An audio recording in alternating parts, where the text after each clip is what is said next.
It may seem obvious, but the secret to becoming and staying healthy is to prevent disease and dis-ease in your body, mind, relationships, and spirit as much as possible. So today, we'll talk about how you and your family can, as much as possible, prevent disease on this edition of Ask Dr. Walt. Today, our health includes our mind, our body, and our spirit. Separating medical facts from fiction is the key that leads to wise decisions about our health and well-being. Unpacking the latest research is vital. Doing what works helps us live our best lives today. How can we live longer? How can we live healthier? Let's ask Dr. Walt on Liftable TV. Hi everyone, I'm family physician Dr. Walt Larimore, and I'm delighted that you're taking time today to join me in my office as we continue our discussion about some of the essentials of becoming healthy. Now here's my list of the top 10 recommendations that you should consider on your path to becoming healthier, physically, emotionally, mentally, relationally, and spiritually. Last time we covered the first one, the essential of true health, understanding how physical, emotional, relational, and spiritual health work together. And at the end of that program, I asked you to email me at drwalt@liftable.tv and let me know the next one you wanted to cover. For this program, it turns out you voted for number 2 on that list, the essential of self-care, or how to be proactive in preventing disease. And at the end of this program, I'll tell you how you can help me choose the topic for the next program that we'll discuss. So, here's the layout of the land.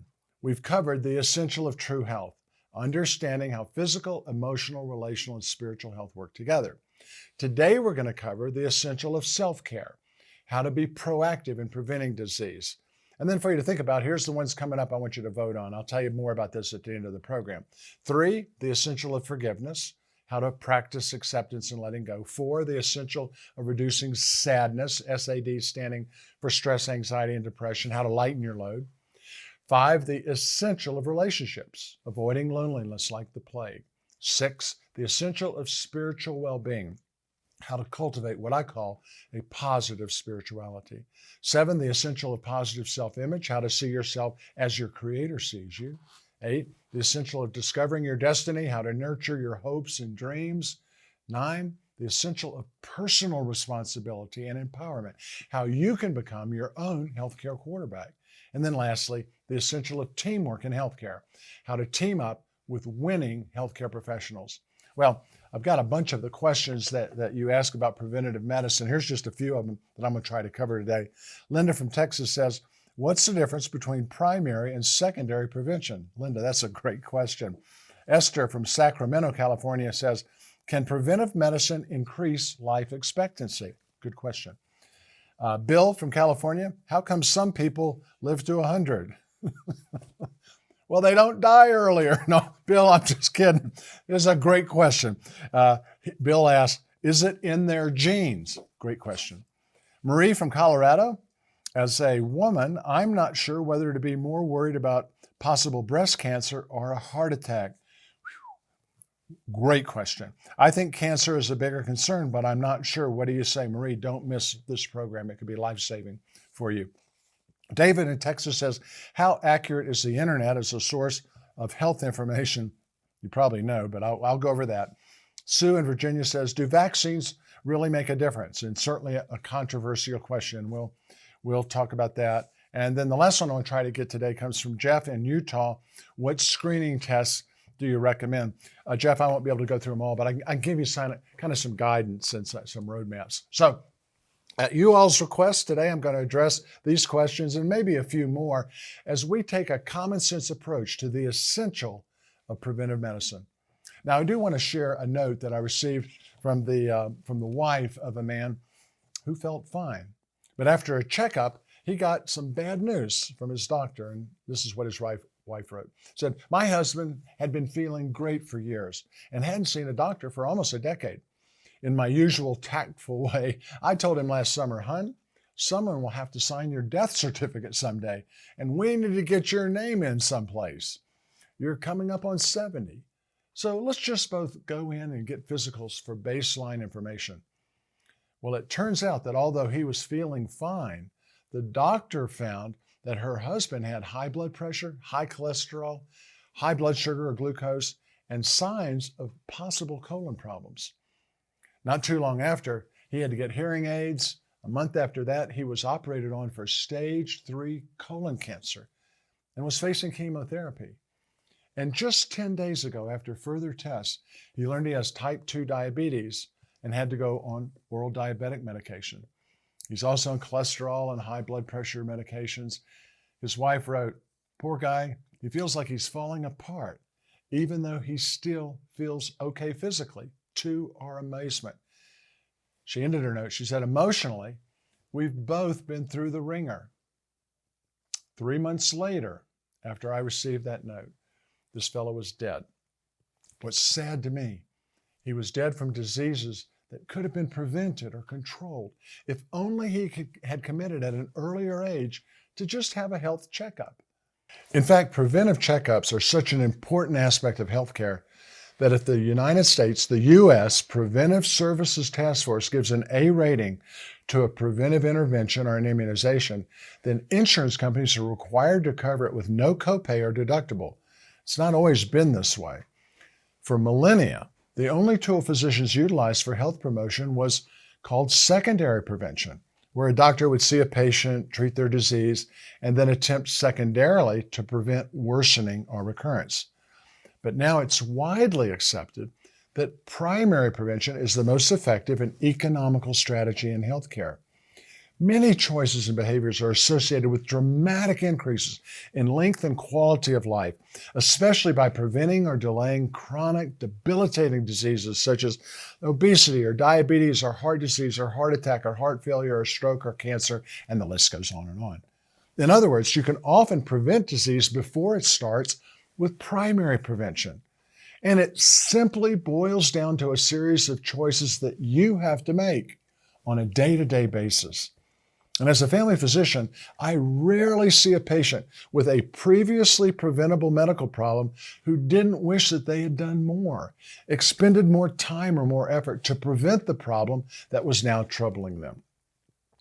I've told you before, I spent my first year of medical practice in the Smoky Mountains of rural western North Carolina. And there I had the privilege of caring for a number of patients who were in their 90s and several who were over 100 years old. Caring for these men and women taught me much about what it means to be a truly healthy person. I want to tell you about one of my favorites. Margaret had just turned 90 when we first met. "I'm tired of traveling all the way to Silva to see the internist," she told me during our first appointment. And she added, "My doctor over there is so old, I'm afraid he's not going to be around much longer." "How old is he?" I asked, and she giggled, putting her hand over her mouth, blushing. She said, "Oh, honey, he's barely 60. He just doesn't know how to live very well. And I think he's working himself into an early grave. If he had just listened to me." Well, I smiled then and I smile today thinking about Margaret. I mean, here was a woman 30 years older than her elderly physician predicting his death. And the sad news is, barely 1 month later, I saw his obituary in our local paper. I tell you what, Margaret had my attention, and over the next 4 years, I listened and she taught. Hardly a visit went by when she didn't share her wisdom.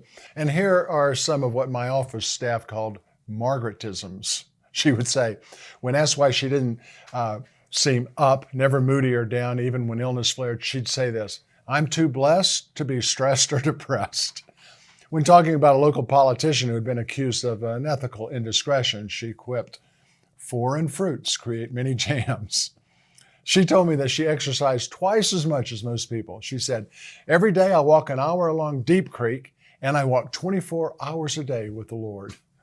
One afternoon, I noticed Beth, my nurse, doubled over with laughter with Margaret as she was leaving the office. I had prescribed a mild medication to help Margaret with occasional insomnia, but she was also taking laxatives sporadically for bouts of constipation. And she had whispered to Beth, "Honey, whatever else you do, never, never, under any circumstances, have a patient take a sleeping pill and a laxative on the same night." And then she took off out the door to conquer the world. I mean, Margaret had a number of physical and mental ailments, but she told me this. She said, "Minor mechanical problems aren't too noticeable in an older vehicle that has been well cared for. and is otherwise running efficiently. And Margaret was running efficiently. Now, she had a lot of similarities with her long-lived friends, as well as with other elderly folks from various cultures who, because of their longevity, have been studied. Leonard W. Poon, he's the lead researcher in one of the largest study of centenarians, that's people over 100, that was ever conducted. He reported that centenarians find meaning in life's trials and respond effectively to problems. They're not wallowers. And Margaret was certainly no wallowers. So, Bill, you ask, how come some people live to over 100? Is it in their genes? Well, here's how some of the longest living people groups in the world get along. Let me show you a list of them. The Georgians of the Caucasus Mountains in southern Russia, the Vilcamba Indians of the Ecuadorian Andes, the people of the Hunza Valley in Kashmir, and residents of Okinawa, Japan. Not only are they long-lived, but they have quality life. And in each of these areas, significant numbers of individuals live to 100 years of age or longer. And medical studies also accent the high quality of life of most of these centenarians in these cultures. So scientists have tried to identify common elements. They've reported the following characteristics on these non-American centenarians. They exercise regularly and consistently. Walking and other forms of active exercise are part of their everyday lives. They avoid highly processed foods. In fact, virtually none of their foods is highly processed, as many of our junk foods and fast foods are here in the U.S. They eat a nutritious diet. They don't overeat. And their diet is high in fiber, high in whole grains, nuts, and what I call good fats. In some of these cultures, they eat yogurt or soy. Their diets are low in calories, low in salt, low in saturated fat, low in added or refined sugars. Most of them eat health-enhancing fish. It's an important staple of the diet in some of these cultures. They drink lots of water. In most of these cultures, water is usually from wells or mountain streams, and it has a high mineral content. They consume plenty of fresh fruits and vegetables. They also avoid loneliness. Relationships within their communities with neighbors, family, and friends is vital. They practice and enjoy regular sex, usually with their spouse, who is a longtime partner in a mutually monogamous relationship, even after the age of 100. They live with and depend on their extended families, who offer cradle-to-grave security and support. In these cultures, the concept of a nursing home is not only unheard of, it would not be tolerated. They seldom use alcohol or tobacco products. They intensely respect their elders. And when they become elderly, they enjoy the admiration, honor, esteem, and affection of their families and society. And they lead active, fruitful lives well into their second century. There's no retirement. I mean, they may slow down a bit, but they never stop. This is key. They emphasize relationships and harmony over the pursuit of wealth or success. Many of these people would be considered poor by Western standards, yet they consider themselves wealthy and satisfied. Well, those are countries away from the U.S. How about the U.S.? In fact, the U.S. has the highest absolute number of centenarians in the entire world, with almost 100,000 living in our country. Japan is second with about 80,000. In the U.S. alone, almost 6 times as many people are over 100 as there were in 1980. Now, are they just the lucky ones, the ones with the good genes like Bill from California asked us? Or is their health due to the way they live? While scientists continue to debate the factors that are most likely to assist with us in becoming centenarians, most now say that long life is not just a result of good genes. I once had a doc tell me, "Doc, I got just poor genes. Everyone in my family has died young. Yes, I will also." And I had to explain to him that a long, high-quality life is not solely a result of good genetics. I mean, sure, genes are important, but even more important are the decisions we make each day about our lifestyle. Sleeping, diet, exercise, work, leisure, meditation, prayer, reducing stress, and improving relationships. In fact, as recently as 20 years ago, some experts believe that as much as 70 to 80% of what controls our lifespan was related to our lifestyle, not our genes. In other words, genetics only accounted for 20 to 30% of an individual's chance of surviving to old age. But now, based on a 2018 study in the journal Genetics, we know that, and I quote from the article, genes accounted for well under 7% of people's lifespan versus the 20 to 30% of most previous estimates, end quote. Now, let me show you why you can have a far greater impact on the length and quality of your life than your ancestors. According to the CDC, for many years, the 5 leading causes of death in the U.S., which account for over 60% of all deaths, are heart disease, cancer, chronic lower respiratory diseases like emphysema and chronic bronchitis, stroke, and accidental injuries. And that's been the same for years and years until 1920, when COVID-19 moved up into 3rd place. Nevertheless, the good news is that between 20 and 40% of these deaths are considered premature and preventable. In other words, they're deaths that could have been avoided or delayed. A study by the Harvard School of Public Health examined the reversible risk factors for premature death in the U.S. Here are the estimated numbers of premature lives lost annually, virtually all of which could have been prevented, reversed, or treated. Number 1, smoking, almost 500,000 people. Number 2, high blood pressure, 400,000 folks. Number 3, overweight or obesity, 300,000 folks. Inadequate physical activity, just not moving, sitting on your bun, 191,000 folks. Unrecognized high blood sugar, 190,000 folks. And then high levels of that bad cholesterol, that LDL or lethal cholesterol, over 100,000 folks a year. In late 2018, a first-of-its-kind measurement by the Blue Cross Blue Shield Association pinpointed by county what is impacting America's health, both by lowering the quality and quantity of their life.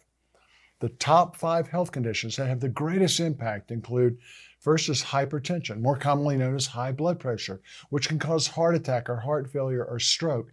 And it's also known as the silent killer because it has no noticeable early symptoms, but it creates an extra load on the heart and the blood vessels. The second one, major depression, which frequently goes undiagnosed or untreated. The third, high cholesterol, which can be hereditary or the result of an unhealthy diet and lifestyle choices, and it also can increase the risk of heart attack or stroke. Fourth, coronary artery disease. This occurs when the lining of the arteries supplying the heart are damaged by high blood pressure, high cholesterol, smoking, diabetes. You get a higher risk of heart attack. Number 5, type 2 diabetes. Results in high blood sugar levels that can damage your vessels, your blood vessels. By the way, you can learn more about the health issues impacting your county or your state by taking a tour of the interactive Blue Cross Blue Shield Health Index map. I've got a little tiny URL at the bottom of the screen. Just enter that tiny URL into your browser and you'll be able to find out what's going on in your county and state. But my point in reviewing these studies with you is to help you understand that up to half of all premature deaths in the U.S. are attributable to factors in your control, behavioral and other preventive factors, including habits such as tobacco use and poor diet and poor sleep and stress, lack of quiet time, and lack of exercise. So, Esther, you said, can preventive medicine increase life expectancy? Absolutely. In fact, the CDC tells us that heart disease is the leading cause of death among American adults, and heart problems are largely preventable, including heart attacks, strokes, heart failure. They kill over 500,000 Americans per year. Now, I'm so happy, Marie, with your question, because you ask about being a woman, should you worry more about cancer or heart disease? Well, the number 1 killer of women is heart disease. Let me repeat that, Marie. The number 1 killer of women is heart disease. It accounts for about 1 in every 4 female deaths. And what's really sad for me personally is that despite increases in public awareness over the past decade, only 1 in 5 American women believe the truth that heart disease is their greatest health threat. Most women mistakenly believe breast cancer is their major health concern, when in fact, that disease is way down the list. Listen to this. In reality, more women die of cardiovascular disease than all other cancers combined. Do you hear that? More women die each year of cardiovascular disease than all other cancers combined. Marie, your question was great. Let me emphasize it another way. Only about 1 in 31 deaths of women is caused by breast cancer, but 1 in 4 deaths in women are caused by cardiovascular disease. I mean, breast cancer is an appropriate concern for women, but my point is that cardiovascular disease should be of even more concern because 90% of women have one or more risk factors for developing heart disease or stroke. Almost 2/3 of women who die suddenly of coronary heart disease have no symptoms. As simple a choice as improving your nutrition can have substantial benefits. According to one report, a quality diet, which advocates say is eating at least 7 key food groups like fruits, vegetables, nuts, legumes, beans, fish, dairy, and non-processed red meat, has been linked to lower premature deaths and reduced cardiovascular events such as heart attack and stroke in at least 3 large worldwide independent studies. Smoking is a major factor in 4 of the 5 leading causes of death: heart disease, cancer, lung disease, and stroke. In fact, smoking just 1 to 5 cigarettes a day increases your heart attack risk by 38%. A pack a day increases your risk by 900%. In one study, nearly 250,000 adults, this study was done by the National Institute of Health, found smokers who smoked just 1 to 10 cigarettes per day had more than twice the risk of developing tobacco-related cancer, such as lung cancer, bladder cancer, pancreatic cancer. Even an occasional cigarette, even less than 1 cigarette a day, almost doubles your cancer risk. The NIH says even low levels of cigarette smoking cause cancer, and all smokers would benefit from ceasing. And as soon as you stop smoking, the moment you stop, your risks plummet. Data from 52 countries reported that 9 factors account for most of the risk of cardiovascular death worldwide. We've talked about some of these: abnormal lipids, smoking, high blood pressure, diabetes, abdominal obesity, psychosocial factors like stress or depression, poor nutrition, not eating enough fruits and vegetables, alcohol use, and low regular activity. I call it sitting on your butt disease.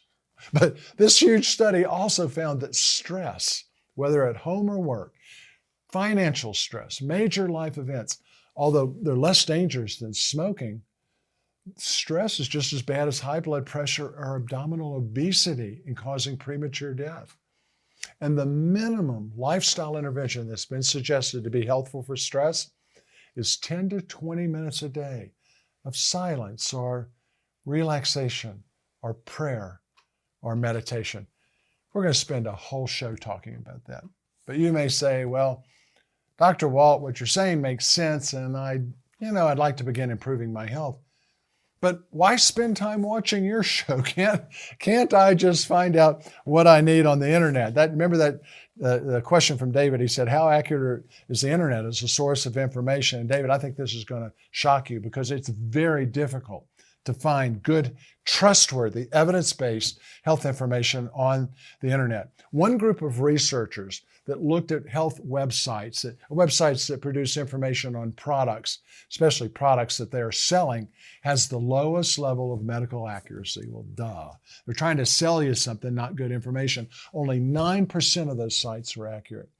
On the other hand, government websites, they end with .gov, or websites of national organizations, they end with .org. They had the highest level of accuracy, about 70 to 80% accurate, but even these reputable sources weren't close to 100% accurate. And a real surprise, actually kind of a shock to me, is that educational websites, they're the ones that end with .edu, only had 50% accurate medical information. Phew. And the majority of the books found by search engines either provide outdated information or irrelevant information. What about blogs or websites of individuals? Even worse. The rate of accuracy for those sites, 26 and 30% respectively. My professional association, the American Academy of Family Physicians, says that 97% of my fellow family physicians say they have patients come to the office with inaccurate medical information from an online source. And I'll tell you, that's, in my practice, it's almost a daily occurrence. Another study from Harvard medical researchers found that internet symptom checkers varied widely in accuracy. On average, they included the correct diagnosis in the first 3 results only half the time. Individual symptom checkers range anywhere from 30 to 80% accurate. So overall, the chances of finding the right diagnosis listed first in an internet search is extremely low. On the low end, one checker listed the correct condition first only 5% of the time, whereas the best only listed it correctly 50% of the time. Now, understandably, the sites did better at identifying common conditions than uncommon ones. What about popular magazines, like the ones you see at the checkout counter? They're even worse, at least as far as health information. Researchers that study them tell us that after reviewing consecutive months of the 10 most popular women's magazines, virtually all of the articles focused not on the most common detrimental lifestyle factors, but on a wide variety of health myths. Like, here's some ones I've seen recently. Eat lots of broccoli to prevent cancer. Take a multivitamin to prevent heart disease and cancer. Eat garlic to fight off colds and flu. Get a pet to lower blood pressure and cholesterol. And eat active culture yogurt to live longer. The researchers contend that much of the health advice presented in these articles, quote, was not based on solid scientific evidence and was in fact a distortion of scientific reality, end quote. So the bottom line is that much of what you read in magazines, watch on television, listen on the radio, and find on the internet regarding critical health information is too often inaccurate or misleading. I mean, we're so bombarded with health advice that many of us are at the point where we can no longer sort it out and we tend to ignore much of it. But I'm here to encourage you. The bottom line is that in large measure, you can determine your own destiny with regard to becoming and remaining a healthy person. And I'll be here to help you every step of the way. And I make you this promise. The information that I give you will be trustworthy.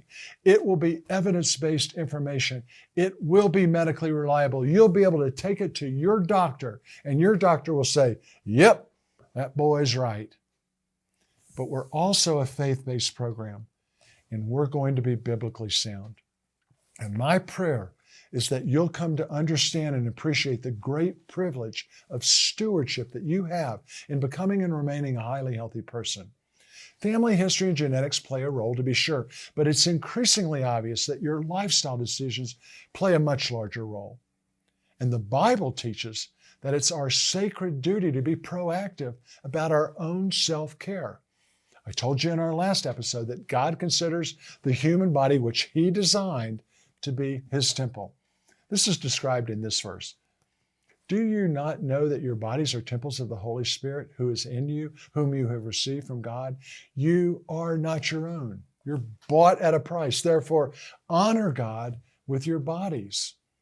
Our shows on Liftable TV will be designed to help you do just this by giving you medically trustworthy and biblically sound advice that is reliable, reputable, and reproducible to help you and your family live longer and have higher quality lives. So, end of preaching. Let's get practical. I want to end this episode by giving you what I call the 10 commandments of preventive medicine. Now, look, there's more than that. Many more tips I could use for preventive disease, but these 10 will get you off to a really good start. And of course, in future programs, I'll share other tips to help you and your family improve your physical, emotional, mental, relational, social, and spiritual health. So here's commandment number 1. See a primary care health professional for regular preventive maintenance and care.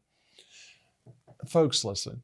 When you purchase a car, a truck, it comes with a maintenance schedule. When I look at the schedule for my car, it reminds me of the preventive medicine schedules I use in my practice, a schedule of recommended screening tests and immunization. Now, the timing of these services depends on your body's model and the mileage you have. That is, your gender and your age. Unfortunately, most adults and many children and adolescents have fallen way behind on their maintenance schedules, especially during the COVID pandemic. If you have not been taking routine care of your body, resolve to make an appointment with your family doctor this year to find out which preventive services are recommended for your age and gender. And then follow up by getting the recommended tests and immunization. Next, avoid or reduce obesity.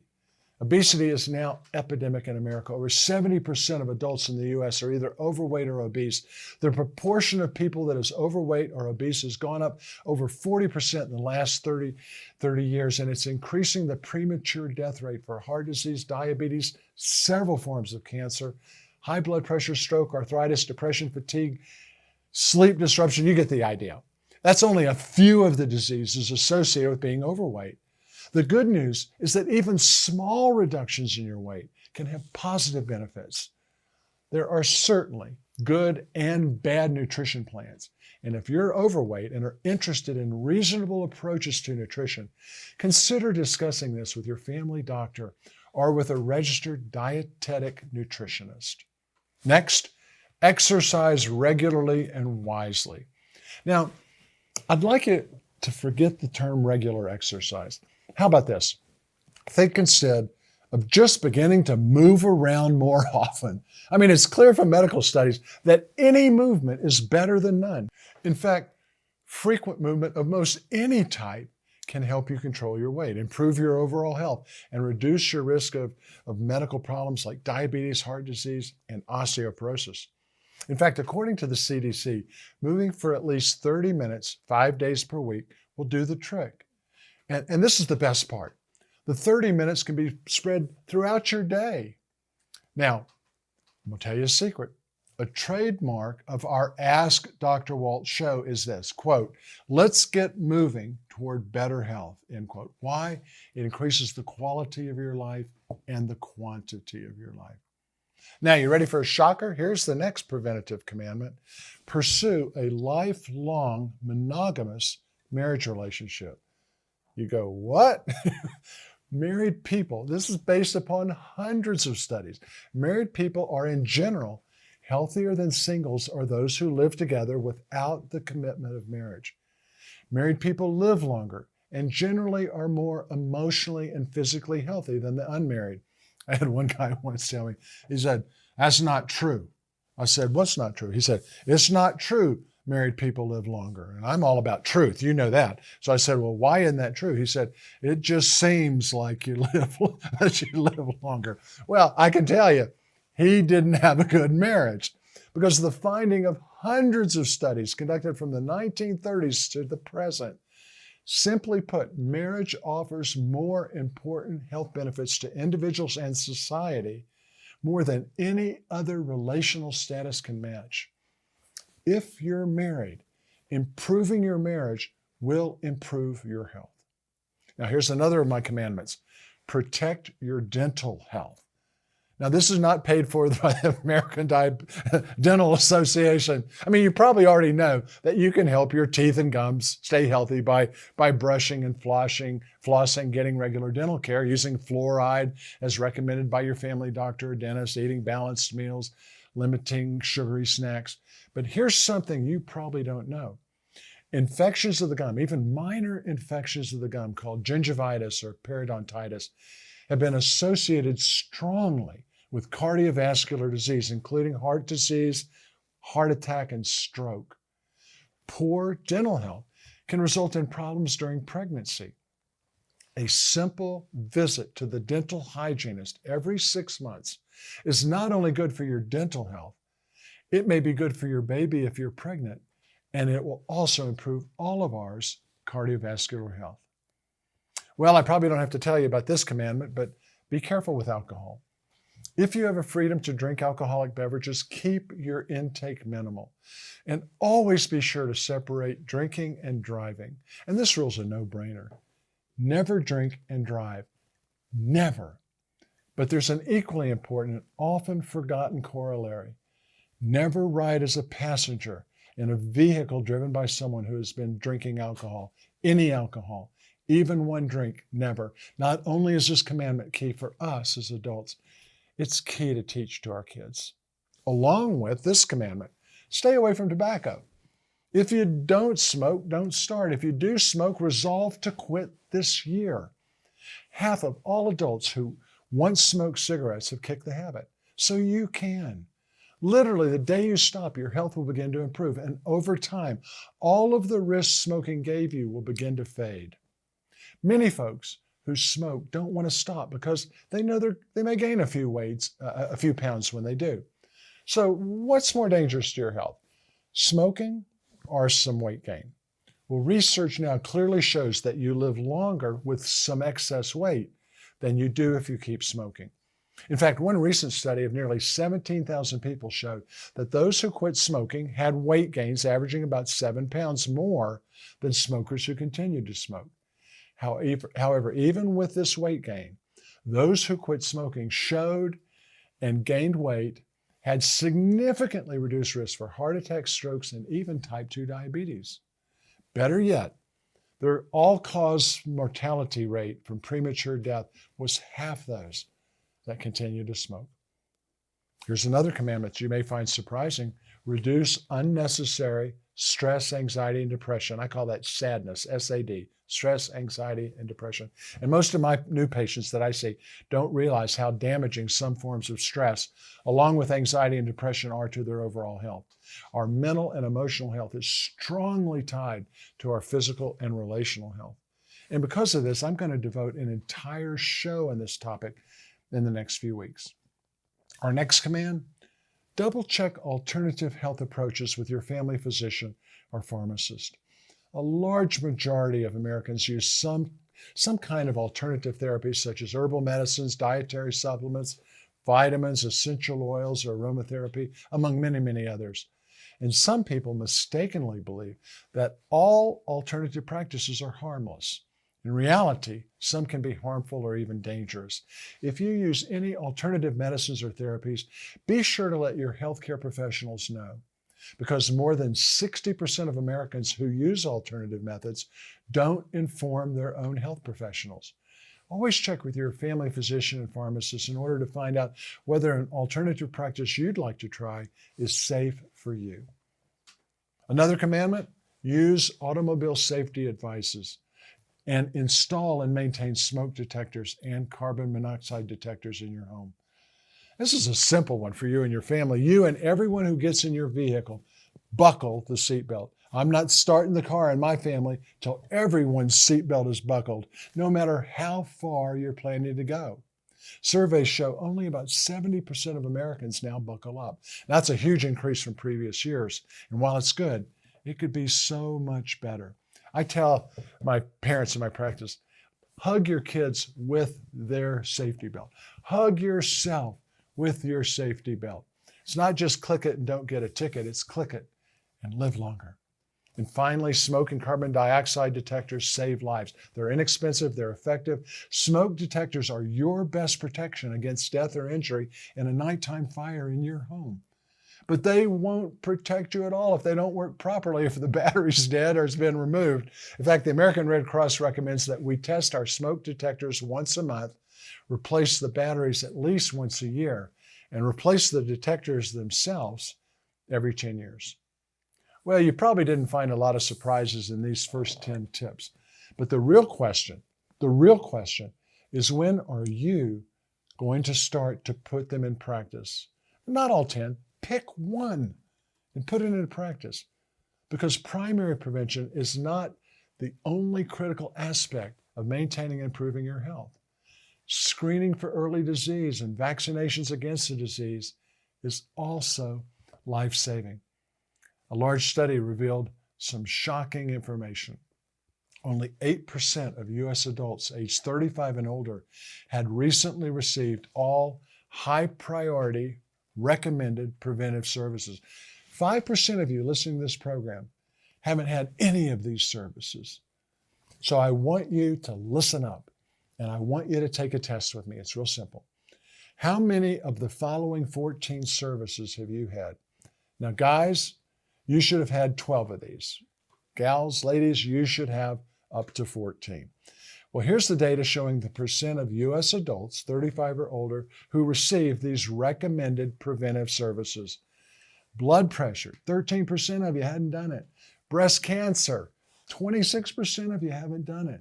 Cervical cancer, only 68 to 75% of women have done this. Cholesterol checking, we're doing a little bit better there. It's 4 or 5 of us. Colon cancer, if you're over 40, less than 2/3 of us. And checking for osteoporosis, only about 63%. What about screening and counseling services? Have you been screened for alcohol use, depression, obesity, or tobacco abuse? Many haven't. And Sue asked, do vaccines really make a difference?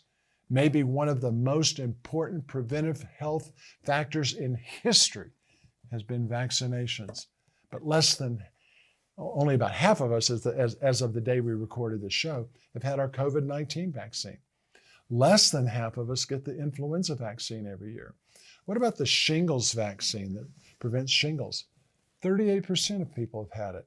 And only 2/3 of people who qualify for the pneumonia vaccine have had it. Well, guys, how many of the 12 did you get? And gals, how many of the 14 did you get? Well, don't be surprised if you had a low score. A study by the National Cancer Institute found Americans lack understanding of cancer screening. In fact, only about 1 in 20 folks answered correctly 4 true-false questions about cancer screening. I think I want to end today's program by telling you a story that happened during my first TV series. It was in the late 1990s. I was privileged to do over 850 primetime episodes of a live TV program, Ask the Family Doctor, on what was then the Fox Health Channel. Early on in the series, I received a call from a guy I'll call Larry. His question was this: Dr. Walt, what can I do about my fatigue? I'm always tired. But while he was asking me that, he seemed short of breath and wheezy, and just asking a question. So obviously I had to ask him a few questions in order to kind of assess the situation, and I soon learned this. Although Larry was a young man, he smoked, he never exercised, he worked in a high-stress job. He had a terrible diet, and he was morbidly obese. His blood pressure, blood cholesterol, and blood sugar were all high, yet he had refused his doctor's recommendations to change his lifestyle, or if not changing his lifestyle, to at least take some simple, safe, inexpensive medicine. He was 5 feet 9 inches tall, weighed over 250 pounds. Now, at that time, we had a health assessment tool on the network website. So I quickly took Larry through the questions, made a click of the mouse, and we had a quantitative answer to the qualitative opinion that I had formed, namely that Larry's life expectancy was dramatically reduced. And worse yet, his quality of life and his satisfaction with life was terrible. He was unhappy when he called, and he was even more unhappy with my answers. So he exclaimed, well, I guess I'll have to go back to the doctor and start taking some pills. I just kind of felt my heart sink, and I remember responding, Larry, listen, pills may help, but until you're willing to participate in your own health care, to take control of your health, you'll never get better. I mean, the pills may slow the decline, but if you truly want to be healthy, you're going to have to develop a strategy to change some things and change them dramatically and immediately. He was quiet for just a second. And then I took a gamble. I said, hey, Larry, do you have kids? And I could hear his voice soften. He said, yeah, I've got 2 beautiful daughters. And then I had a sense, a leading that was the key I needed. I said, do you want to see them become healthy and happy? Graduate from college? Do you want to be there to walk them down the aisle and give them away to their future husbands? Or do you want them to grow up without a dad? Do you want to play with your future grandchildren? He was quiet, and then he almost whispered, I see what you're saying. And I told him, then just do what you need to do. Don't do it all at once. Just take one simple step at a time. And when you're successful there, add another and another and another. And I wished him well, and the call ended. And I pretty much forgot about Larry until 2 years later, when during a commercial break, the producer said, Walt, we got an amazing call. It's a guy who says you saved his life. I had no idea who it might be, but you guessed it. It was Larry. He didn't sound like the same guy. He described that his health journey over the course of the previous 2 years had changed completely. He was still a little overweight, but no longer obese. He was moving most of the days of the week, and with the help of a registered dietitian, he and his entire family had changed what he called our diet of death. And they changed it into a great tasting, nutritious meal plan. They didn't do it overnight. They did it over time. And with help of a tobacco cessation service, he had conquered his tobacco addiction. He left and found a job that he loved, and the family found a church that they all liked and they attended regularly. He was loving being a good husband and a dad. I asked about his blood pressure, blood sugar, and cholesterol, and he said they all had normalized. Initially with a little medication, and then with his family doctor's guidance, he was slowly able to decrease and then stop all his medicines through making permanent lifestyle changes. He was excited about how much better he felt. Doc, he said, "You saved my life." And I remember smiling and shaking my head. "No, Larry," I said, "no, you saved your life. And you and your family will never be the same because of what you've done, because of the decisions you make." I've got to tell you, I hope I get to meet Larry face to face someday, but until then, I can tell you this. You can now follow. You can choose to follow this man's healthy example. So what do you say? What do you say? Well, my hope is that this show will help you increase your knowledge and assist you in making wise decisions about your and your family's health by beginning with a single step and continuing to improve on a day-to-day basis. You, your family, your loved ones will be on your way to not only becoming happier and healthier, but living longer. Let me leave you with my tip for today. A colleague of mine has suggested a simple formula for good health. I call it 0, 5, 10, 30, 150. 0, 5, 10, 30, 150. What's it mean? 0 cigarettes, 5 servings of fruits and vegetables a day, 10 minutes of silence, relaxation, scripture reading, meditation, prayer, a body mass index of 30 or less, and 150 minutes of movement per week. And we're going to have more tips for you in each of these areas in future shows. But next time, we'll continue our look at the 10 essentials of healthy, happy people. We have 8 more to cover, and I'd love you to vote on which one you want me to do next. Just drop me an email at drwalt@liftable.tv and let me know your next choice. Of course, you can send in other questions you'd like me to talk about. So we've done the first 2 essentials. Which one do you want to do next? We've covered the essential of true health. We've also talked about the essential of self-care. Now, which of these would you like me to discuss next time? Got a bunch of choices for you here. The essential of forgiveness, the essential of reducing sadness, the essential of relationships, the essential of spiritual well-being, the essential of positive self-image, the essential of discovering your destiny, the essential of personal responsibility and empowerment, or the essential of teamwork in healthcare. Just drop me an email at drwalt@liftable.tv and let me know your next choice and other questions you have. What concerns do you have about your or your family's health? But let me give you a warning.